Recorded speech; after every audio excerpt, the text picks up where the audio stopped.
سلام سلام يا حوات كماي تخونوا كماي لهم دحنا دهم كماي وعلكم كماي هادركم كماي أمشيكم لمون كم تلمودوز محارو ميديا أزرارو تزغونو قدات كنرينا سنجل كاسر حدار كاسر كم قلن قال على الله بزعبالو ذات ديف زولتو شوفهم أنا إن برجل الحمودي كرتاي للخو يبصح لي نجركن برجل الحمودي كترد وجوز كم قلن أدونا بزعبا قال لبتيك زولو መምህራችሁ እንዲሆን ፈልጋለሁ ተውትና ልብሱን ማየት ተው ልብሱማ የሚደነቅ ነገር ነው ያደነቃችሁ ነው ግን እናንተ ከማድነቃችሁ በፊት እናንተ ከመምጣታችሁ በፊት ከሙጉም በዛባ አክሱም ሕዝውን እንታይ ዝባል ዘሎ አክሱም ቅድስት ናት ነው ያላችሁት ቅድስትም ትሁን ቤቲ እኛም የሚመለከተን ነገር የለም እኛ የምናውቃችሁ ግን እንግዳ ተቀባይነን በሚል ስላቅ አብራችሁ ያደጉ የወንዛችሁን ውሃ የጠጡ ወንድም እህቶቻችሁን ምስኪን ወንድምና እህቶቻችሁን መቀበሪያ ቦታ አሳጥታችሁ የተንኮል ጉድጓድ የምትቆፍሩ መስገጃ የምትከለክሉ ከሙጉን ናአሁን ከዘናጉዕን ከህድስን ዝኸሉ ቪዲዮታት ተዘጋጅዮም እንዩ بطعمي دس بالزينة أبونا بصو وقدس فتراري كابز حج ساعات بزعبا زوم أبوش سعود عرب موت فرد تفرد لهم زل أحواتنا ملكتهم زجرمنا أزيو وانا وزخنا مجلسي أو سيوملو أري مندي لي أري كالكون بجزانات على نكون عيكم حموس نفقتك وشت يزحمه أري مندي لي دي مدي لك أنا نتهدد تجريس مني دا أخ مسكرلا ندت تجريس مني خزارة بلدا أتات مالي كابدوبكم تخلوا حقيقة تقبلت إنه تجري برجوع انجرفت في تزخلست إنه تجري أباستيز سبز بالي بلكا برأس آخر ولا حرة أي تسمعنا بلكا بمغنيتي بمن ده مسلكا صار عريكا جنزب كنت حد متجمركا أشي هذا يومن كالوتهم من كن رينا سنة مكتتال أشي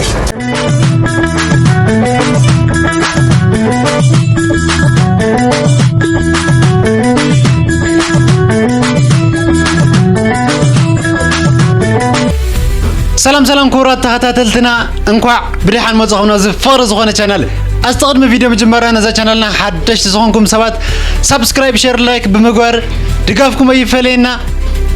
ليتس جو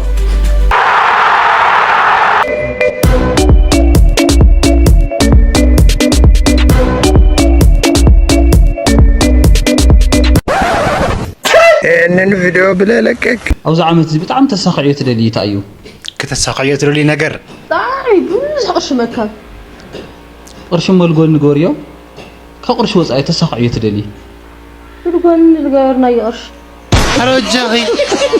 أسخلك زدلي ولاد مسالي أنا هم تردد ندركنه ولاد مسالي خا أو تلم خيلن أو حلم خيلن قالنا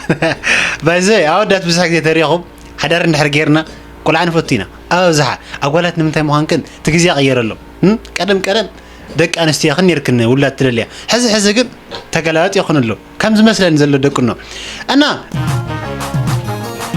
بنتا أشي هاي بنتا خميني بلا حواي صراحة ترى لا خلوا ما قدر شيء حلي لا بود إسرائيل فم كركوس صبوش إلى متينا هلو بلا أتطلع المخاسك متعمو أمرت كان قاسن سما يتحلل نسخهم داتا فيهم كوكي تحلشنا معاهم من تصورين الرتبة بعينه تراقفنا حزم ما بعرفوا خبر عركي كي تكنا كي ترنا كلها بيت السبز ما أكيد حذاء أحمد سي خاينا عم حنجش صبوك برح عركي أنا خاني بيت السبق نسب لي وكو ندحري ونعمل كتقولني نعاها خاز عركي بنطع أنت بلا عركي كي نخسرك ده جقري ولا تبرح عركي نعاها ترى متمبر بنطع انت اين خشيتنا ناريسا صندوق ناريسا صندوق يزغل قد عاطل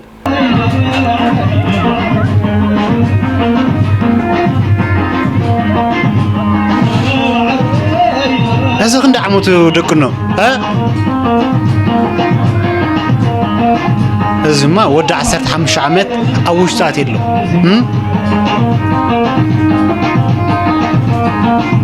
أرجع وعدو بس ما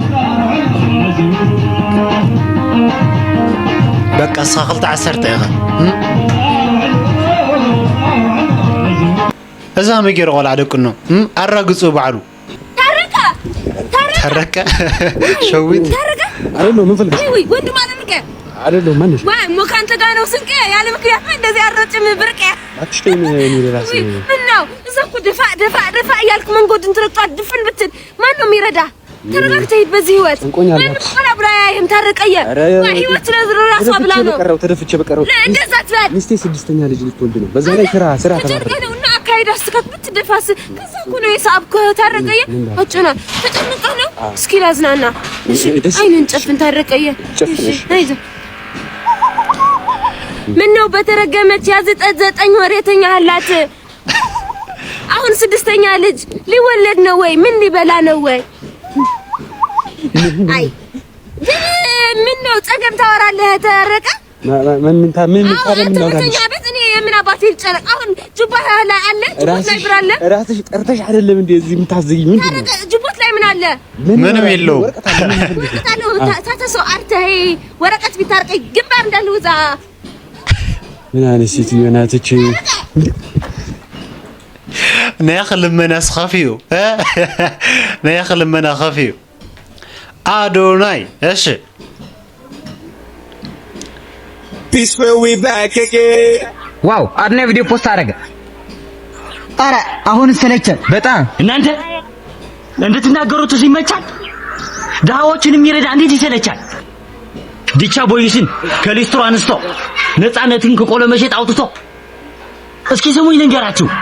የታመሙ ሰዎችን ስላከመ ነው የሚሰለቻችሁ በፍጹም አይገባውም ለዚህ ጀግና በቃሉና በሃይማኖት የጸና እንደዚህ ነው የሚከፈለው የሰው ካሳ እንዴት ሲጠላል ከጎዳና ሰዎችን የሚያነሳ ባይዘው ሸበላው እንዳስተማርከን ሰዎችን አትስማ ጸጥ ብለህ ሂድ ወደ ጀመርከው ዓላማ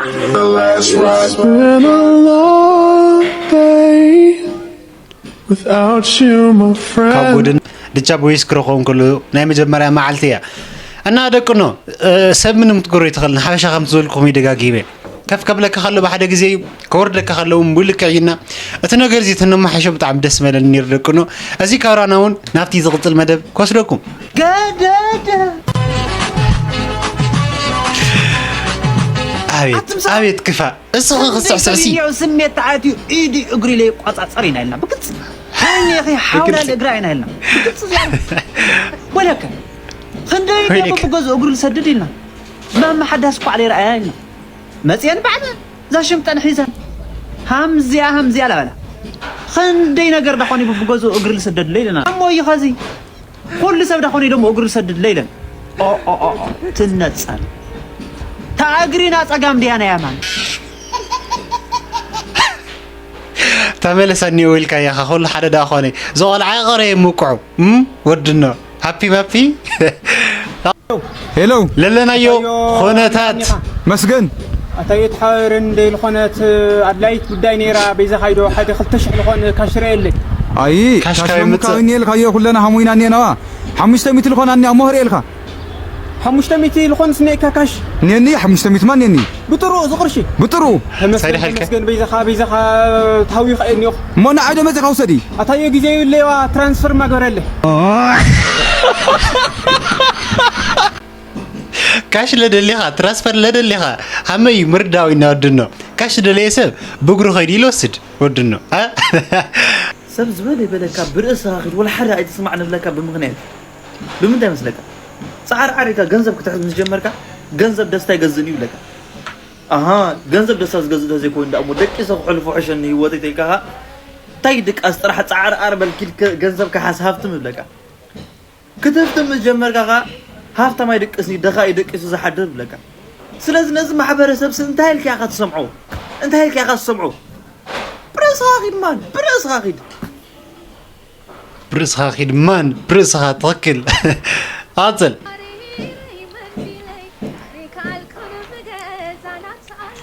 نالكس ديزي سالينا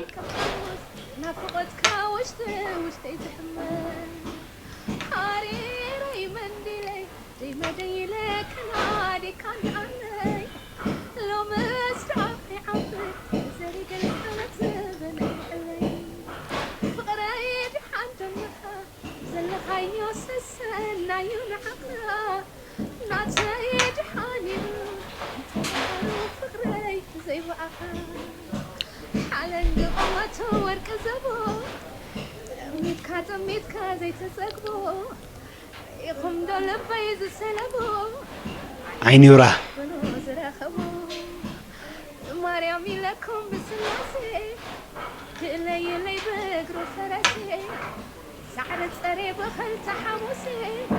እሱን መላሽ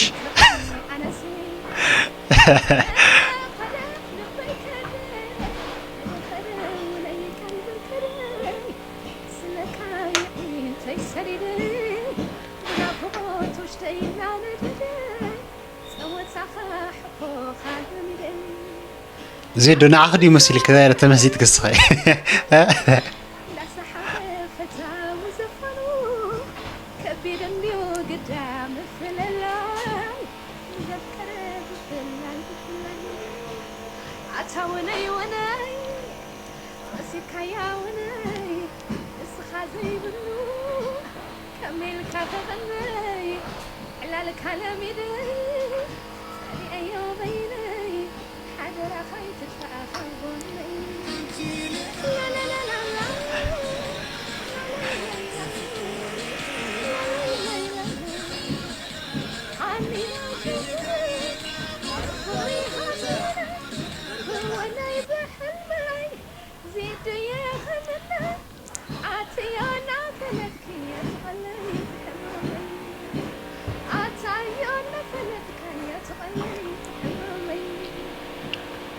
መጀመሪያ ዝግ አይጋግ ዘፍታ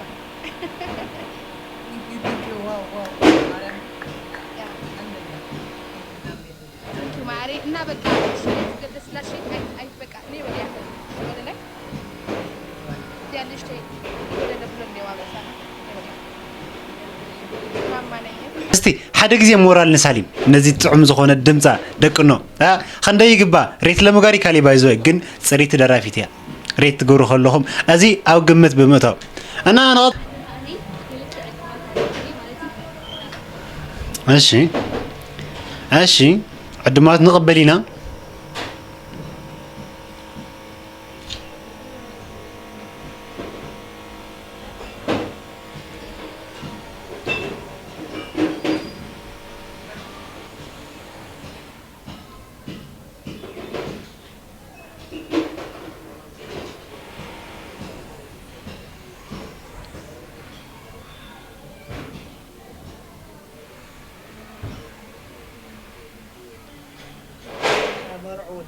مرعونة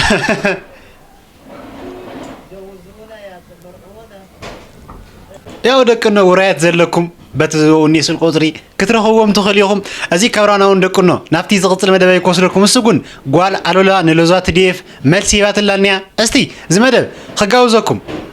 سلامات حواتي كميل لكم مجمرة جزء عبيتي برجر لحمود دومكم نجارات كرد أسبوع كوني كبرتي حبلي توسخي بشو كدانا مرتنا تحس كدانا مرتي بشوهم أنا من برجر لحمود كرتاي لما هو يمسح لي نجرجن برجر لحمود بترد وزقبأكم أنا بتعلم اسمي تعرف وين كنا جرز جبرني عباي كوز صحن لجولي نجارات حما أنا جرات أبخالي سبب صحيح وأنا أب إندريس أباخم برجر لحمود ده على إندريس بس يحطوا زلات بس خلي ركز على ميرين مخنياتو خندي بحرن قلن تحين ووز أو بوتا درجة بس يحز ولسي سوي جاجي بيكرتان من تايلي تفتحوا بما حزين إن كم حد حلي ناوي ترعمبر أبى عليك بس حلي لي أو ولا عليك بس حلي لي أو خالي سبت حيدني أنا كم بعلي مالتي نا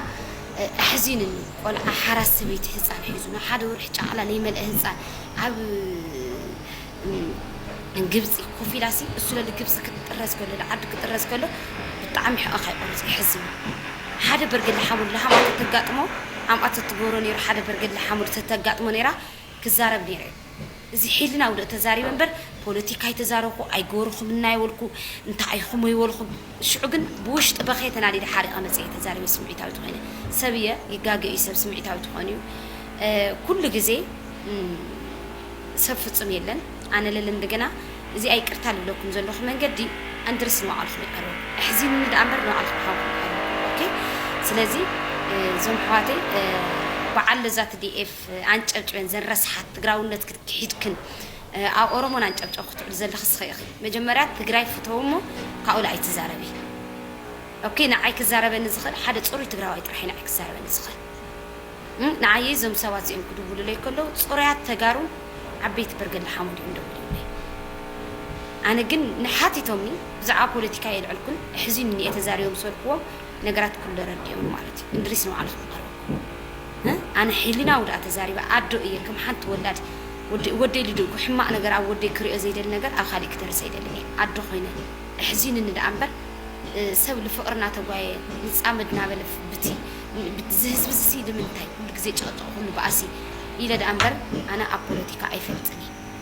بوليتيكا على اللي تزاروكي كم حد حاوي أم ميديا تسألني أنا بحسب تسعرفنا أنا إحنا قرروا عتبعنا السلة قريف والفقر نازل مرن حليسي من تايزي حوات خوينا بس من تايزي زي أسفر هو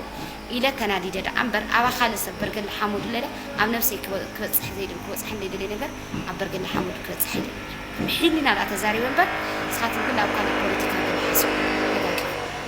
سلازي لأيام محواتي تنكف النجار تهابلي بزوم لبامات حواتي كل سلال تردني يكرتا يقولكم الله لذات دي اف كن مجمر انا تدي اف زي ملس هاو مو تقراويتي اتولي لدت تقراي تقليمكي لد اورمو تدقف سوكي اخسخي ها مريم سئلت حيسخي قرتا ترخصن تقراويتي تقصر مسيلكي كومنت تصحف تغارو لب تقراوي سيركنا يخي كم سوين قصركي فوق يرقبك كل تقراوي سلازي زمحاتي او كل تخم نجار حرحجه اي ملكتنا اكاد تكون بوتا لنا أنا حزين إن العنبر أكل تخون عيل ملكت قدر يكون زازي لا أيام بخم يكرتا يا بيتسكم تسمع مي مثل قال على لا يكرتا حتى تاني هذا كنا أزي كورانا ونفتي زغط المدى بستخص أنا قرن زبلنا نجارس نتهدد جرايس ماني دا أخ مسكرلا ندت جرايس ماني خزارة بلدا أتهت مالي كابدوك متخلو حقيقة تقبلت إنه تجراي برجوع انجرافت في تزخلست إنه تجراي صاباستي زسددت إن تግራይ كم بدك أسات في عمر بدك أسات زدك أسات إن تግራይ قاشة تقبلت إن تግራይ قدف إذكو حوك أيو إذكو قاشة خيت تنكف النابل الزعبيتك إن تግራይ من دا أخذ زارة بلا ويس الساون كم زم تجبروا زلوا حواتنا ريكارد حذاء كصابخ تستيهم كلا ختبلعهم كلا ختقبلهم كلا صبق جز كتر يوم كلا فيديو خت حزنيروا ريكارد خت حزنيروا خت كتمسجن كمسكر لا فيديو خت حزنيروا سلازي تاخذ لك ندلي حد حواتنا لخن عدي انقدي فنحاتنا اني نافقه ابزي ملكتك نيتوا قداي كنا يكون احواتكم ما باسر بيت له نموت فردي تواهبهم بجهم نوع حجزونا انكم دمص خدكون زي قالكم ارت زي با هيقدف دو برجنا حمدنا بالكم ابزي ملكتكم تعاتوا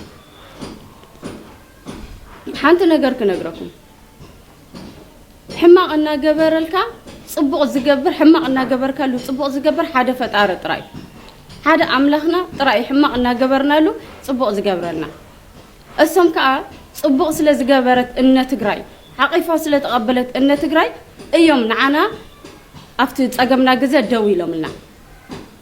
نبر حمق أنت نجبر منيرنا حمق يوم بركفدونا صبق أيفدونا أيكون نسوس صبقنا جبرك خمان حمق يخاطر في الدم أبز حج ساعات أزي عمدر زل حكي فاكتي سلازم سيكن عيت لفلفا فقر نخت فقر تدلي خن تفقر تخوين تدلي وزل خن نتفقري نحادك حاف نحاد الزق النبل كيكونن حدا جبار حدا تصباينا جبر كنا يكونن تفقر انت خوينو غيرل كايو افت باكل ترخبو غزه تمسغنا انت زي كوينو كن 10 غزنا وصخن اب تيك توك انت ايو ريكورد متحازي غيرومنا لمنت تمسلون حزب تግራይ ሙሉ توكلو ديخن صار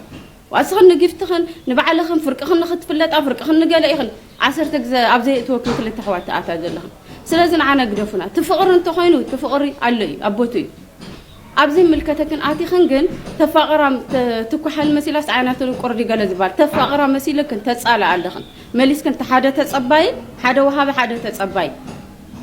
نحا ناد تግራይ زغبرلا انت زهل ابز عالم حدا سو تدي اي في ود تግራይ عين بركو زهابا قال جن ناتين ترديكن له سيكن تاش ما يتخنا بجخناش قبات يتخنا سنه سرعت غيركن كده اخبر ان زغبرلكن صبق ነገር ግበራ كاوز حالف جن 10 تجزا لخبطبط ايتبلا ابزي ملكتك نايتتوا تمال حواتكم دمص خونو تباهيلكن دمص خدكونا زي كالكن حج جن ابزي ملكتك اتي خنخت فتوا زي تزاربكن سبات حج خت تزاروا يريكن له برجينا حمد دو يقدف دنا بالكن نن حد حدهم يقاربوا بسمع قدس طعمي هون تقرنا يا بيتكم تسمعهم يمثل ازي كورانا دم نفتي زغط المدبي كوسركم زيا زابل على تري والله مزا دغدغ ادغي مالتي دغدغ ادغي صان قلعه وليدات تريا حريات حرق خاص خبر له مالتي حرس حمزي يرجز እና ዛ ደደብ ዚያ ማቲ ቫይራል ቆጽላሪ ታይዙ ቆልዓ لا رجعت على واو تدخل لا مالتي حزز قلعه ዚያ بحقتي طيقلتو لسات لكم بناي مسل حصاون تقلعو ክትخصصلوا ክትጥየቀለው ማለትዩ አትን ደጓዱግ ማለትዩ ደቀኸን خبر زي لخنا حمزي مالتي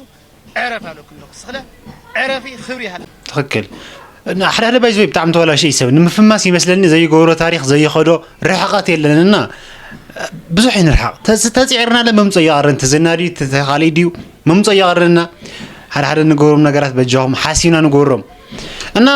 ብጣዕሚ ደስ ብል ዜና አቦና ብፁዕ ወቅዱስ ፓትርያርክ ኣብዚ ሕጂ ሰዓት ብዛዕባ ዞም ኣቦ ሳዑዲ ዓረብ ሞት ፍርዲ ተፈሪድሎም ዘሎ ኣሕዋትና መልኪቶም ዝገርምና ኣዝዩ ዋናው ዝኾነ መግለጺ ኣውጽኦም ኣለው عربجاكم لكم ذي فيديو لايك غورو شير غورو مريمن بقى نحنا شير مغبارنا لايك مغبارنا فيديو مسرحناكو وصيف نامص يزركب زلو ስለዚህ نحنا ጠንኪርና ሼር ክንገብር ክንከላለና ላይክ ክንገብር ክንከላለና ጠንኪርና ቪዲዮታት ክንሰርሕ ክንከላለና ጠንኪርና ድምጽ ኾንከውን ክንከል አለና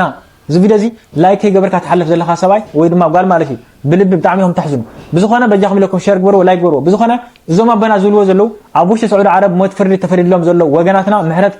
ኮርን ብፍላይ ድማ زوم أبز قرابة وانات لعلي حمشميت زخون وجناتنا ويدما إثيوبيا أبز حج ساعات موت فرد تفرد لبزلو وجناتنا مالتيو بتعمي وسهان زخونة بكم زمان بزيهم كلاتنا نفلتنا مالتيو نا إثيوبيا أرثوذكس أبو يوم بحثير نا إثيوبيا مالتيو أو أفريقيا ون عبي تسعنا فتاري أبو يوم مالتيو سلازو خنا دما نايزوما بزيهم مجلسي كتتا نابناي سعود عرب نهايمانت أبوتات كم زعات ويدما كم زبصحهم رجعنا جاي سلازي مفتحي نخمس قريبنا علنا مالتيو ስለዚህ ንዞም ካልኦትና ሃይማኖት ተቋማቱን አብይ ትምርትዩ ከነሶመን መግለጽ ንኸውጽ መታን ንሕና ተጽዕኖ ክንፈጠር ክንከለልና ትክክል ማርያም ሸር ምግባር ዓብይ ዋጋ ይንዎ ደቅኖ ሸር ምግባር ዓብይ ዋጋ ይንዎ ማለት ናብ ክሕግዝ ዝኽእል አካል ስለ ዝበፅሕቲ ቪድዮ ማለት ይደቅኖ እና እዚ ካራናውን ደቅኖ ናፍቲ ዝቕፅል መደብ ክወስደኩም ምስጉን ብዛዕባ ኣክሱም ሕዝጉን ኣብዚ ማሕበራዊ ሚድያ ኣዘራርብቱ ዝኾኑ ጉዳያት እንዮ እስቲ ካብኣቶም ሓደ ክልተ ሒዘልኩም መፅኒ ይደቅኖ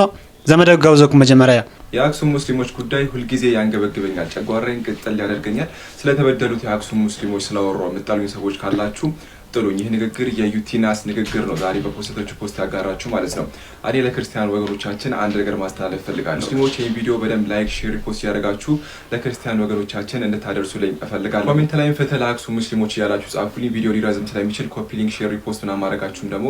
አይረሳ እኔንም ዩቲናስንም እንዲሁም ደግሞ ሌሎች ኢትዮጵያውያን ሙስሊሞችን ከኢትዮጵያ ውጭ ያሉ ኢትዮጵያውያን ሙስሊሞች በመወከል አንድ መልእክት ለክርስቲያን ወገኖቻችን ማስተላለፍ እፈልጋለሁኝ በስራ ቦታዎቻችን በትምህርት ቤቶቻችን እንዲሁም ሰፈር ውስጥ በተለያዩ መልኩ ጓደኛ ወዳጅ ሆናችሁን ክርስቲያን ወገኖቻችን ስለ አክሱም ሙስሊሞች በአክሱም ከተማ ተወልደው በአክሱም ከተማ ስላደጉት ታዲያ እዛ ከተማ ውስጥ በሚኖሩበት ወቅት መስገድ ለተከለከሉት እምነታቸውን በነፃነት ማካሄድ ለተከለከሉት ሰው ሲሞትባቸውም 40 ኪሎ ሜትር ከከተማዋ ወጥተው ውቅሮ ሄደው እንዲቀብሩ ስለተወሰነባቸው ከዚህም ባሻገር በዋና አስፋልቶች ላይ ሬሳ ወይም ደግሞ ጀናዛን ይዛችሁ እንዳትሄዱ ለስተታለቅሱ ልናያቸው አይገባም ስለተባሉ ሙስሊሞች ስናወራ የሚደብራችሁ ሰዎች ካላችሁ ዩቲናስ እንዳለችው ለኔ ለምንችለው ነገር ጥሉን ነው ጥያቄው ቀላል ነው እነዚህ ሙስሊሞች በከተማው ተወልደው ያደጉ ሙስሊሞች ናቸው እንዴትኛውም ኢትዮጵያ ውስጥ እንደሚኖሩ የትኛውም ለተከታይ በነፃነት የማምለክ በነፃነት ሁሉ ነገር የማድረግ የመስገድ ሂጃቡን ለብሶ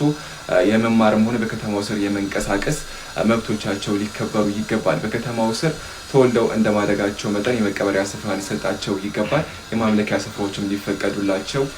ይገባል አክሱም ከተማ የሚገኙ ሙስሊሞች የሚሰግዱባቸው መስጊዶች ከተዘጉ ከወር በላይ ሆኗል ሙስሊሞች የጁማዓ ሰላትን ከሰገዱ ከወር በላይ አልፏቸዋል ሙስሊም ተማሪዎች በሂጃባቸው ምክንያት ከትምህርት ስርዓቱ ከተገለሉ ረጅም ጊዜያትን አስቆጥረዋል ታዲያ ስለነዚህ አክሱም ሙስሊሞች ስናወራ የሚደብራችሁ የምጣሉን ሰዎች ካላችሁ ልንል የምንችለው ነገር ጥሉ ነው በእርግጥ ይህንን ነገር ተገቢ አይደለም የተደረገ ያለው ነገር አግባብነት የለውም ያላችሁ ብዙ ክርስቲያኖች እንዳላችሁ ተመልክተናል እናንተ ልንል የምንችለው እናመሰግናለን ሌሎቻችሁ ግን ይህን ነገር ስናወራ ወሃቢ አክራሪ ጸረ ክርስቲያን ናቸው እንዲህ ነው የምትሉ እኔንም ጨምሮ ሊሆን ይችላል ማለት ነው የምትሉ ሰዎች የተጠየቀው ጥያቄ የትኛውም ኢትዮጵያዊ እስልምናን የሚከተል ክርስትና ዋቄፈና ምን የትኛውን እምነት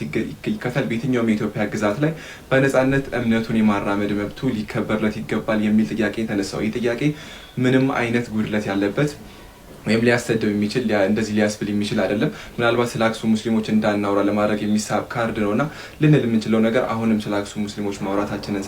ስለማናቆም ሁላችሁም እንግዲህ የምትጠሩ ሰዎች ካላችሁ ልጠሩን ትችላላችሁ። የኛ አመለካከት እኩልነት፣ አብሮነት፣ መቻቻል የሚለው እንጂ አንዱ የበላይ የሚሆንበት አንዱ የበታች የሚሆንበት ስርዓት ወይም ደግሞ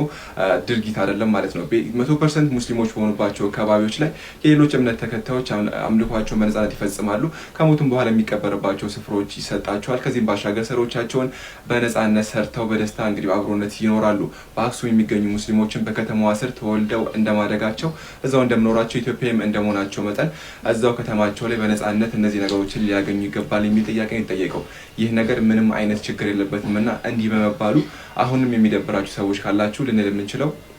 ይደብራችሁ ነው። እኛ ስንኗኗራለን፣ ጓደኞች አሉን፣ እንደቀደም እንዳልኳችሁ ብዙ ሰዎች አሉን ዙሪያዎቻችን ላይ ሙስሊም ያልሆኑ የክርስትና እምነት ተከታዮች ማለት ነው። ታዲያ እነሱ ላለማስቀየም በጣም እንጥራለን፣ ብዙ ነገሮችን እንላለን። ነገር ግን እንደዚህ አይነት ነገር የሚያስቀይማችሁ ከሆነ ልንል የምንችለው ነገር ምንም ማድረግ አንችልም ነው። ኤኒዌይስ በየትኛውም የኢትዮጵያ ግዛት የሚገኙ ሙስሊሞችም ሆነ ክርስቲያኖች የትኛውም እምነት ተከታዮች በነጻነት የማምለክ እንትን ሊሰጣቸው ይገባል የሚል መልእክት ማስተላለፍ ፈልጋለሁ። ቲናስ በሰራችሁ ቪዲዮ ኮሜንት ስር አክሱም ላይ መስጊድ እንዲሰራ መካ ላይ ቤተክርስቲያን ሊሰራ ይገባል የሚል ተደጋጋሚ ኮሜንቶችን ተመልክቻለሁ። ሄዳችሁ ማየት ትችላላችሁ ማለት ነው። ታዲያ እየጠየቁ ያሉት መስጊድ ይሰጠን፣ የምንቀብርበት ቦታ ሊኖረን ይገባል እያሉ እየጠየቁ የሚገኙ አክሱም ውስጥ ተወልደው አክሱም ውስጥ ያደጉ ኢትዮጵያውያን ሙስሊሞች እንጂ ከሳውዲ አረቢያ የመጡ የሳውዲ ዜጎች አይደሉም። ታዲያ መካ ላይ ቤተክርስቲያን እንዲሰራ የሚፈልግ ከሆነ ሳውዲ ዜግነት ያላቸው የሳውዲ ክርስቲያኖች እንጂ ኢትዮጵያውያን ክርስቲያኖች አይደለም ጥያቄ የሚጠይቁት። ይሄ ነገር ምንም ማለት ትልቅ አእምሮ የሚፈልግ ነገር አይደለምና ይህኛውን አርጊውመንት ይሄን ነገር ሊተው ይገባል ብዬ አስባለሁ። እነዚህ ሙስሊሞች አክሱም ሙስሊሞች ይዘው ተወልደው እዛው ያደጉ ናቸውና እነዚህ ጥያቄዎች ተገቢነት የላቸውም፣ እንደው ሊያስቁ ይችላሉ ብዬ ነው ማስበው። ከዚህም ባሻገር እሷም ላይ አንፎሎ ቻሌንጅ ተጀምሯል። እኔ እንኳን ኢስላሚክ ኮንቴንት ስለምሰራ በተከታዩ ሙስሊሞች ናቸው አንፎሎ ምንም ዘመቻው ላይ ጋር አይመጣም። ኤኒዌይስ እሷንም አንፎሎ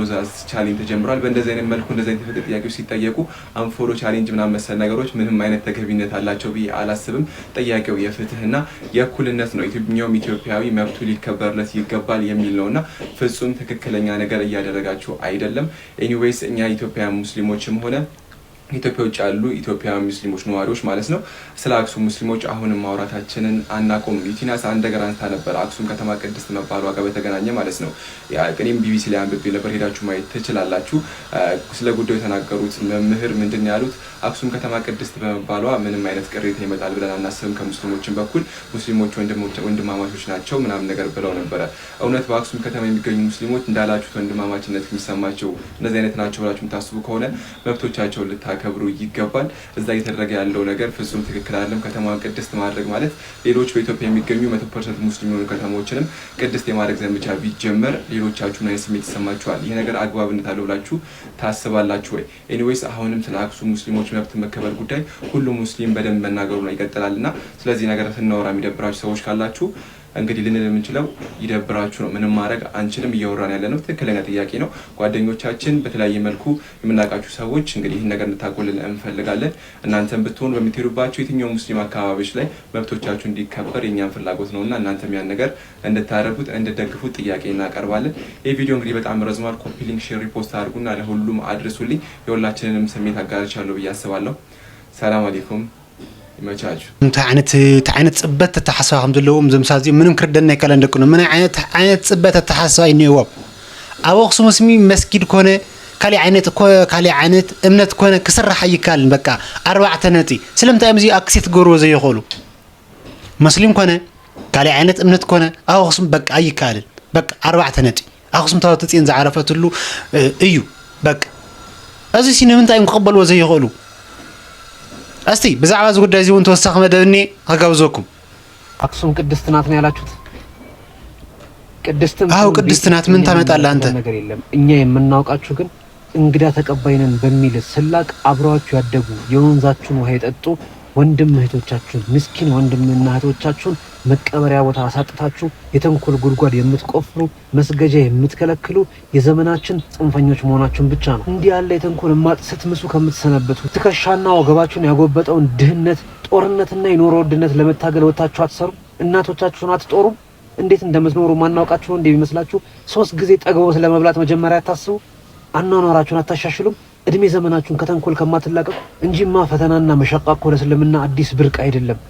ምእመናን ነብያቶች ሩሱሎች እንኳን ተፈትነው ተሰቃይተው በእሳት ተፈትነው ነው ዲናችንን ለዛሬ ያደረሱልን። ያልተፈተነ ነብይ የለንም እኮ። በየአንዳንዱ ዘመን ሙጅሪሞች ጽንፈኞችን አሳልፎ የመጨረሻውን ሳቅ የሚስቅ የመጨረሻውን አሸናፊነት የሚያሸንፍ ዲን ያለን። በእስልምና ሂጃብና ሶላት ለኛ የአንድ ዘመን የቲክቶክ ትሬንድ አሊያም ፋሽን አይደለም። ከልባችን የማይፋቅ በእድሜ ዘመናችን ሁሉ የምንኖርበት የህይወት መርህ ነው። ትናንት እኮ ኮሮና የሚባል በሽታ መጥቶ አይታችሁታል አይደል? ዒድ ሰላት በአደባባይ ባይሰገድ፣ ጁምዓ በጀማዓ ባይሰገድ፣ ጀማዓ 5 አውቃት መስጊድ ባይሰገድ፣ እያንዳንዱ ሙስሊም በቤት ውስጥ ተቀምጦ በልቡ ይሰግደዋል፣ ጎንበስ ቀና ይለዋል እንጂ የሚተወው አይደለም፣ የምታስተውት አይደለም። የአላህ ሱብሓነሁ ወተዓላ ቃል የሚሻር አይደለም። በስተመጨረሻም ሰራዊቶቻችን አሸናፊዎች ናቸው ብለዋል። አላህ ኑስራውን ቀሪብ ያድርገውና እርሱ ፍርዱን ያሳያችሁ። አላህ በራሳችሁ ሐጃ ላይ ቢዚ ያደርጋችሁ። በራሳችሁ መሸቃ ላይ በራሳችሁ ፈተና ላይ የማትወጡትን ትብታብ ተብትቦ በዛው ዓለም ውስጥ ቢዚ ያደርጋችሁ። እኛን ያስረሳችሁ። ዓለም እናንተን እንደረሳችሁ አላህ እኛን ደግሞ እናንተን ያስረሳችሁ። አላህ ፍርዱን ይላክ። አላህ ኃይሉን ያሳያችሁ። ወሰላሙ አለይኩም። ያው ቤተሰብ እዚ ቀራና እውን ናፍትና መወዳታ መደበይ ኮስደኩም ስጉን አዱናይ ብዛዕባ ቃሉ ቡቲክ ዝወለኒ እስቲ ሕፅር ዘለ መደብኒ ጋውዘኩም ወደ ለንደን ከ4 ቀን በኋላ ነው የሚሄደው። አይ ቲንክ ሶ ከ3 ቀን ከ4 ቀን በኋላ ኢንተርናሽናል I don't think I want to be international anymore. ኢንተርናሽናል መሆን የምፈልግ አይመስለኝም። መርጬ አይደለም ኢንተርናሽናል ፈልጌ አይደለም ኢንተርናሽናል መሆነው። እግዚአብሔር ራሱ ሲፈልገው ነው ኢንተርናሽናል መሆነው። የተማርኩት ነገር ምንድነው መሰላችሁ? እንደነገርኳችሁ ያለፉት ሳምንታት ትንሽ ጭንቀት ውስጥ ነበርኩኝ፣ በጣም ትልቅ ፈተና ውስጥና ለዚህ ለለንደን ትሪፔ በጣም እዘጋጃለሁ ብዬ አስቤ ነበርና ያን ያህል ዝግጁ አይደለም እውነት ለመናገር። ግን ኢንተርናሽናል በሆን ባልሆን እውነት ለመናገር አሁን ባለሁበት መንፈሴ የሚጨመርብኝ ወይ የሚጎድልብኝ ነገር የለም እውነት ለመናገር ማለት ነው። እና ከህይወት ወንድሜ ነው እሱ፣ ቤተሰብ ነን፣ በጣም በቅርብ እያወራን ነው። ይህ ልጅ እንድትማሩበት እፈልጋለሁ፣ መምህራችሁ እንዲሆን እፈልጋለሁ። ተውትና ልብሱን ማየት ተው። ልብሱማ የሚደነቅ ነገር ነው፣ እያደነቃችሁ ነው። ግን እናንተ ከማድነቃችሁ በፊት እናንተ ከማምጣታችሁ በፊት ይህ ልጅ ካጠገቡ በእርግጠኝነት ሰዎች ነበሩ። አራት ተወበና ትዕብዳቱን ምንድነው እየለቃቀምክ የምታመጣብን? ኧረ በስመ አብ ወወልድ ወመንፈስ ቅዱስ ይባላል። ተረዳችሁ? ከዛ ግን ይህ ልጅ ያ ዛቻ ያ ጥላቻ ያለ መስማት አቅሙ የዳበረው እምነቱ ላይ በመጽናቱ ነው። ኦልሞስት እዚህ ላይ በመሆኑ ብዙ ሰው ያልታየው እምነት አለ እዚህ ጋር በቃ ላይ የያዘው ልቡ ላይ እምነቱ ተከትሎ ቁጭ ብሎ ልብሱን ሲሰፋ ከዚህ ተነስቶ ነው ሰፋው፣ ሱሪውን ሰፋው፣ ጫማውን ሰፋው፣ መስታወት ጨመረለት፣ የጀርባ ግድግዳውን ጫማዎች አረጋቸው። የራሱ ነገር እየኖረ ነው፣ እምነቱን እየኖረ ነው ይሄ ልጅ። እብድ በብዙ ሰዎች ግን ሲታይ እኮ ካልተሳካልኝ ነገር እብድ የሚያስብል ነገር ነው። ግን በቃ ላይ ልቡን ተከተለ። ተረዳችሁ? ከዛ ቡም ቪዲዮ ተቀረጸች። ቡም immediately ከዛ what happens? ያ ውስጥህ ማንም ያልታየው እምነት እብድ ያስባለ በጣም ብዙ ስድቦች ያሰደበ የውስጥ ዓላማና እምነት በተቃራኒው ልክ ከፍ ያደርጋል ማለት ነው። ልክ አዶናይም እንደዛ ነው። እኔ ያ ሁሉ ጊዜ ባለጌ ስባል ስሰደብ ብዙ ስድቦች ተሰድቤያለሁ። እኔ ምንድነው ወደፊት እንድቀጥል ያገዘኝ? ምንድነው ተስፋ እንዳልቆርጥ? ያው ቤተሰብ እዚ መስል ብዛዕባ ቃል በቲክ ዞላ አዶናይ እዚ ከብራና እንደቁንና ኢሎም መደብና እዚኦም መስል ነይሮም። በኻሊ ቪዲዮስ ከዓ ንረኸብ በብዘለኹም ይመችኹም። እዚ ቪዲዮ ተመችኩም ደቁና ሳብስክራይብ ምግባር ትረስዑኹም። በኻሊ ቪዲዮስ ከዓ ዝረኸብኩም በጣም የዝፈተኩም ደሓን ኩኑለይ ሸር አሳይ ሸር ላይክ ሸር አሳይ ሸር ላይክ شر شر شر شر أسي شر شر شر شر شر لايك شر شر شر شر أسي شر شر